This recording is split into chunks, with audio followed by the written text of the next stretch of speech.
Hey, how's it going? It's Keith Townsend from the CTOadvisor.com with another CTO dose. We're going to talk about a topic that has been kind of floating in the cranium for the past year or so. If you've followed me on social media, it's not a new concept to you, but it may be.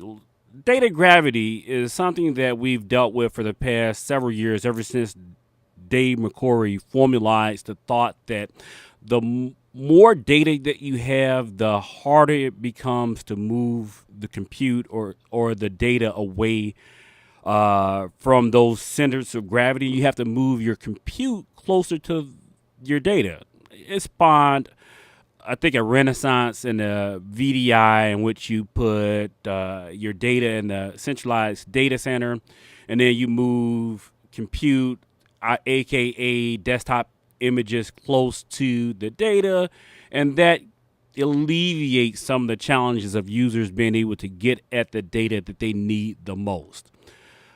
I wanted to introduce this concept of service gravity. As cloud has taken hold, we've been concerned about moving our services or our data sets into the cloud and creating a data gravity in which we're locked into cloud providers, because moving data out of the cloud, moving data from cloud to cloud becomes cost prohibitive and sometimes technically impossible.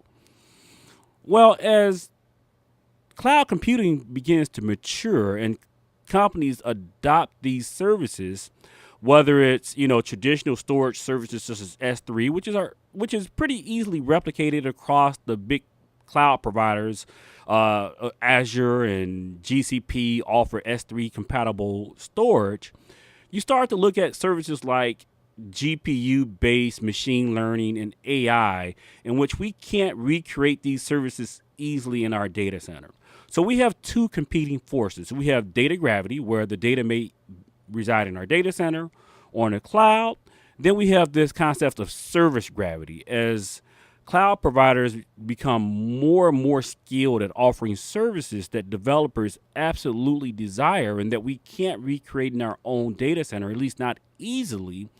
We end up getting locked into service providers, not just because our data resides in there, but because the services reside in there. A great example is Lambda. If you build a functions-based or serverless-based application in AWS, it's not so simple to take that service and then move it to the service like Azure or GCP. And it's not because, of the code. Python is Python, whether that Python runs in Lambda or the Python runs in Azure cloud functions is irrelevant. It's the triggers, the events that happen off of the data and the services. If you have S3 events or cloud gateway events that are tailored towards one service portability becomes difficult.